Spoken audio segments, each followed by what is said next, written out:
Lambda is equal to Q upon L, यानी ये जितना आवेश इसको दिया गया है और जितनी इसकी लेंथ उसे डिवाइड कर दीजिए तो क्यू अपॉन एल हो जाएगा।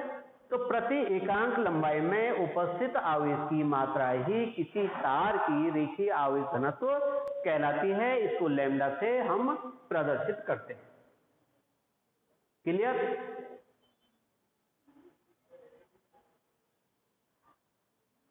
अरे लिख लिया ना, गुड।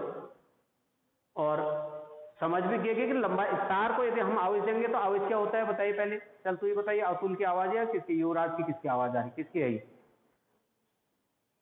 हाँ चल अतुल तू ही बता। यदि हम किसी चालक को आवेश देंगे तो क्या होगा? वेरी गुड, लंबाई के सापेक्ष। हाँ, दूसरी चीज, क्योंकि तार बहुत पतला होता है इसलिए उसकी लंबाई में फैल जाता है। पृष्ठ के साथ साथ लंबाई, पृष्ठ और लंबाई सेम होती है उसकी, राइट। उसके बाद प्रति एकांक लंबाई में जो आवेश की मात्रा है उसको क्या कहते हैं हम? सिंपल, किससे डिनोट करते हैं? Lambda is equal to Q upon, ये एल क्या चीज है? किसकी? तार की पूरी लंबाई। गुड। तो मात्रक लिख लेगा कूलम पर मीटर। ठीक, तो ये तो हो गया हमारा बेटा रेखीय आवेश घनत्व। अब है पृष्ठीय आवेश घनत्व। अब क्या है? पृष्ठीय आवेश घनत्व। ये तो एक तार को मैंने आवेशित किया। सपोज करो मेरे पास ये क्या है, डस्टर है, ठीक है। ये लोहे का बना होता है या एल्यूमिनियम का बना होता है। मैं इसको जोड़ देता, ये मेरे उंगली तार है, मैंने इसको जोड़ दिया, इसको कनेक्ट करके मैं इसको आवेश दूंगा, तो आवेश इसके कहां फैलेगा? आवेश जमा होगा ना इसमें, कहां जाएगा वो आवेश? वेरी गुड, इसके पृष्ठ पे चले जाते हैं, राइट। सिर्फ बाहर ये देखो, यहां इस साइड को अंदर नहीं जाएगा, एक भी आवेश अंदर नहीं रहता। किसके?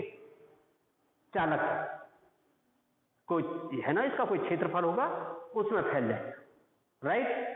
तो इसी को जो पृष्ठीय आवेश घनत्व है, पृष्ठ मतलब इसके पृष्ठ पे फैल गया, घनत्व मतलब उसकी डेंसिटी कितनी है, किसकी डेंसिटी? आवेश की डेंसिटी कितनी है, राइट।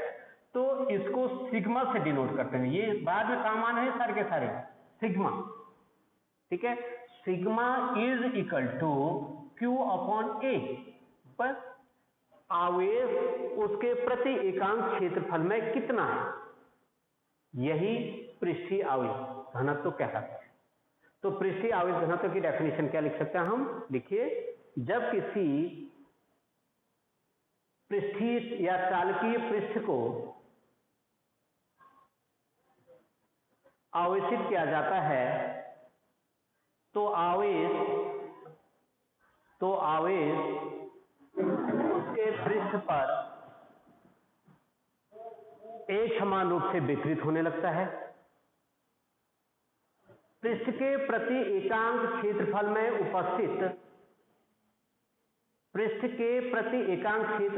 उपस्थित आवेश की मात्रा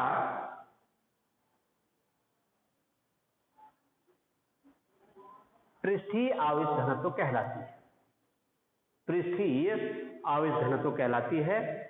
इसको सिग्मा से डिनोट करते हैं, sigma equal to Q upon A. और इसका मात्रक बताओ कोई भी।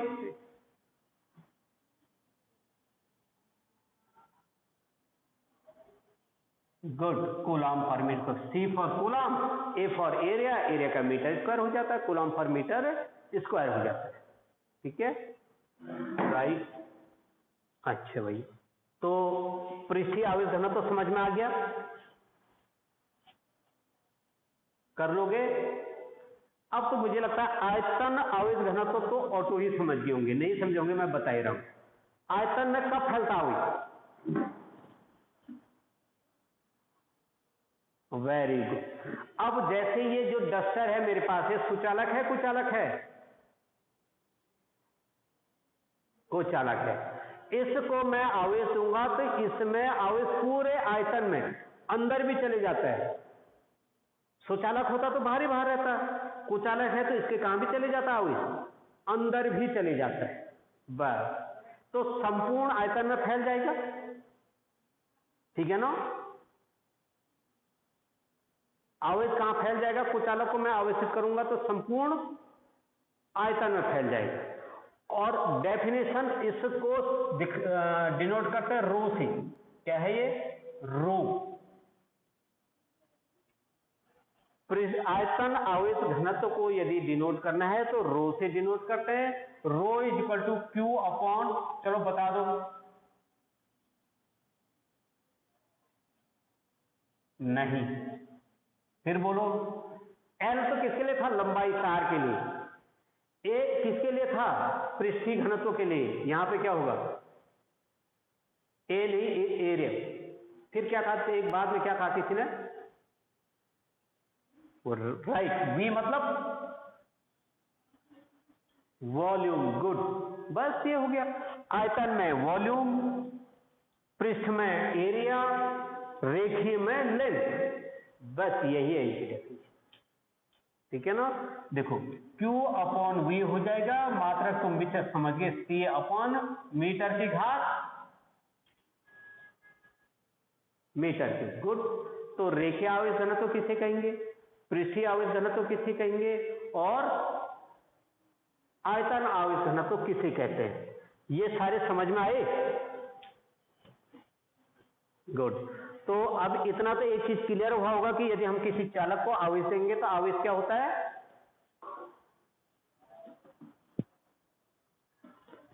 पृष्ठ पर फैल जाता है उसके।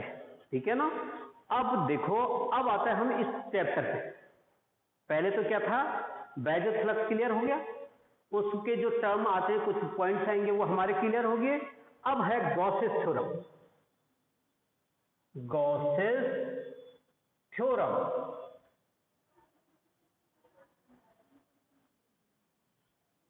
ठीक है। गॉसेस थ्योरम में क्या है कि गॉस एक साइंटिस्ट थे, उन्होंने वैद्युत क्षेत्र को एक तरफ से नए ढंग से परिभाषित करने की कोशिश करी। उन्होंने क्या कहा कि सपोज करो ये एक कोई बंद पृष्ठ है, इसके बीच में कहीं पर कोई आवेश क्यू है, यहां से r दूरी ले ली हम, यहां पर ये देखो, और इसके चारों क्या ले लिया उसने? एक ये यहां से तो वैद्युत क्षेत्र की तीव्रता तो E भारतीय कोण हो गया, और इसका जो क्षेत्रफल अवयव हो गया वो डेल्टा ए, क्योंकि गोल नहीं है वो, टेढ़ी मेढ़ी आकृति है उसकी। आ रहा समझ में? ये वाला हो गया इस पे। अब इसके कारण देखो ये R तो है, इसके कारण इसके यहां पे क्या आकृति बनेगी? एक घनकोण बनेगा। इसको हम क्या लिख लेंगे? डेल्टा ओमेगा लिखेंगे। यहां से जो दूरी थी उसको, वो तो R है ही है, ठीक है ना? ये जो क्षेत्रफल है उसको मैं डेल्टा ए लिख रहा हूं। तो किसके अंदर है आवेश? पहले देखो डेफिनेशन लिखनी है हमको। सबसे पहले आता है गॉस की प्रमेय किसे कहते हैं तथा इसकी उत्पत्ति कीजिए या सिद्ध कीजिए। ठीक है ना? तो पहली चीज, गॉस की प्रमेय कब लागू होती है? जब कोई बंद पृष्ठ और इस बंद पृष्ठ के अंदर क्या हो?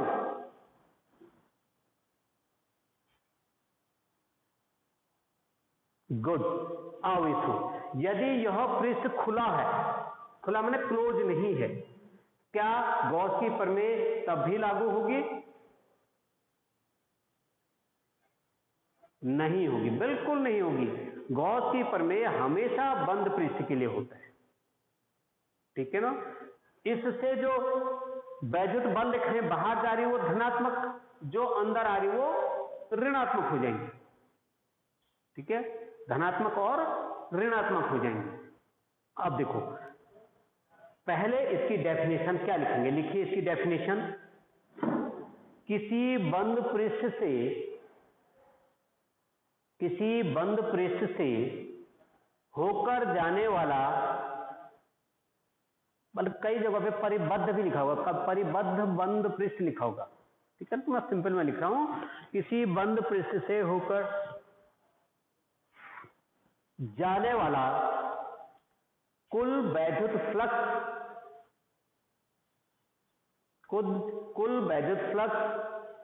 पृष्ठ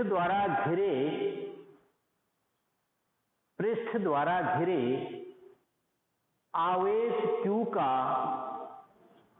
आवेश Q का F1/एप्सिलॉन naught phi E is equal to Q upon epsilon not.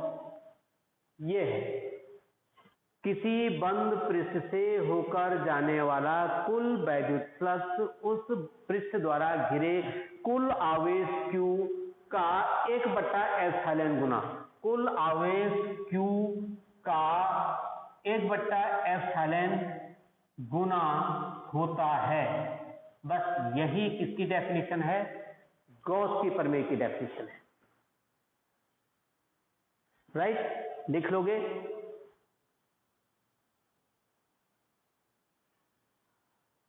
अरे लिख लोगे? बहुत सिंपल है बेटा। क्या कह रहे हैं? हमको क्या निकालना?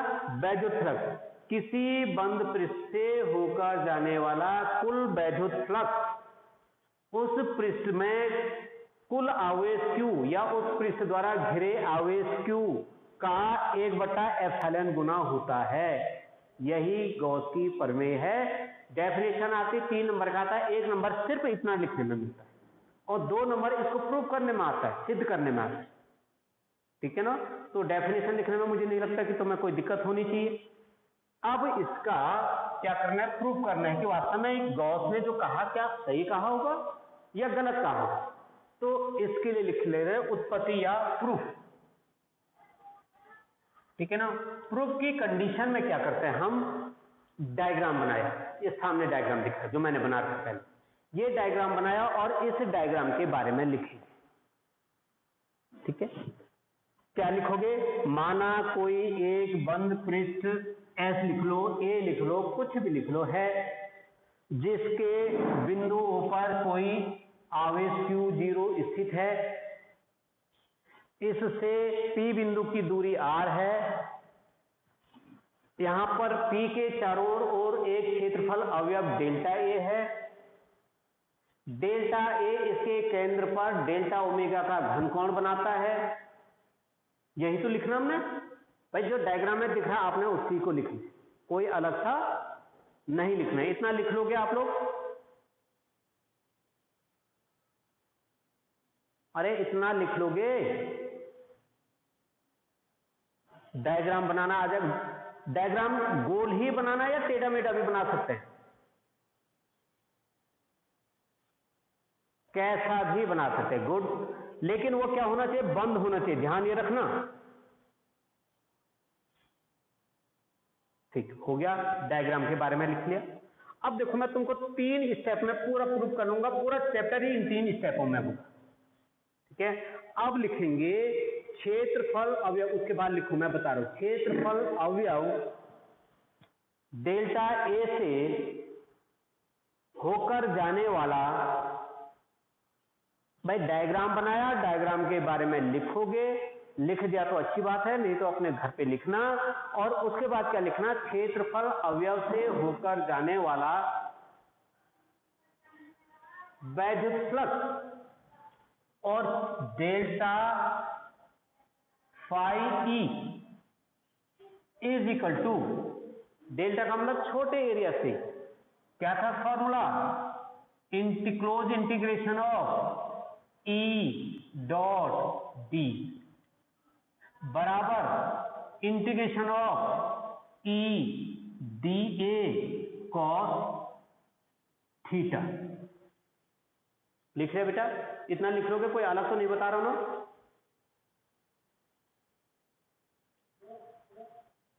पहले डायग्राम बनाया, डायग्राम के बारे में लिखा। डायग्राम के बारे में लिखने के बाद हर स्टेप में आगे में भी यही बताऊंगा।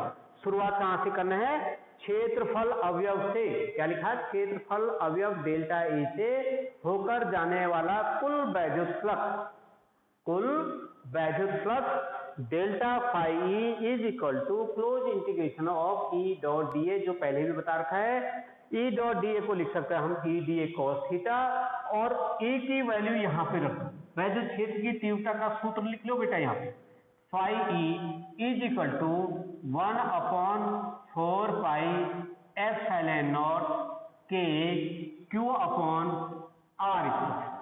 यहां साइड में लिख भी देना, क्योंकि ई बराबर 1/4πε0 Q/r² होता है। इस फॉर्मूले को इसको अंडरलाइन कर देना। तो मैंने देखो एक ही जगह पे ये लिखे, डेल्टा ए यहां ऑलरेडी है ही है, ये देखो ये वाला cos थीटा यहां पे ऑलरेडी है।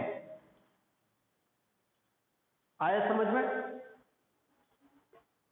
अरे समझ में आया कि क्या करना हमको? ए का मान लिख दिया, इसी को मैं नीचे दिख रहा नहीं दिख रहा,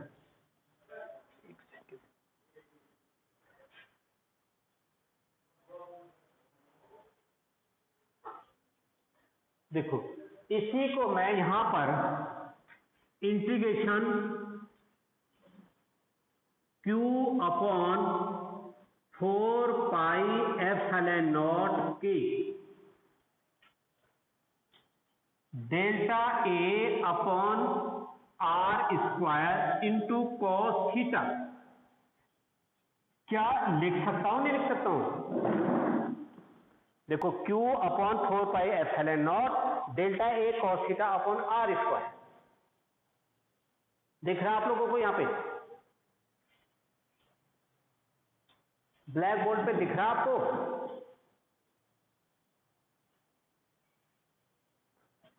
अरे थोड़ा, अच्छा चलो मैं ऊपर लिख रहा हूं, ये अभी लाइट चलेगी इससे थोड़ा कम दिख, नहीं ये क्या लिखा है पता है? Q/4πε0 के लिख दिया, ठीक है? ये डेल्टा ए अपॉन r² बेटा, डेल्टा ए अपॉन r², ठीक है? और cos थीटा।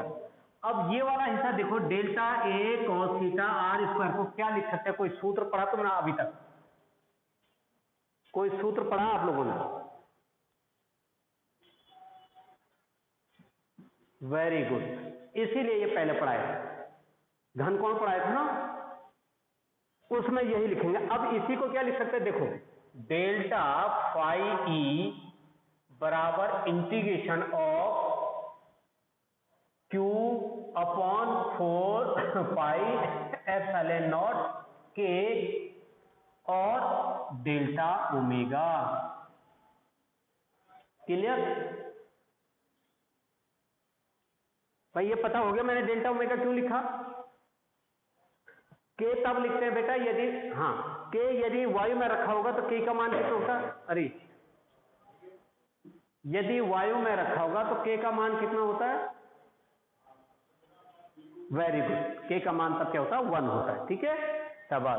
तो अब देखो इतना लिखने के बाद लिखेंगे, ये तो किससे था? तो छोटे से क्षेत्र अवयव से, और हमको तो संपूर्ण पृष्ठ से निकालना है। क्या निकालना संपूर्ण पृष्ठ से?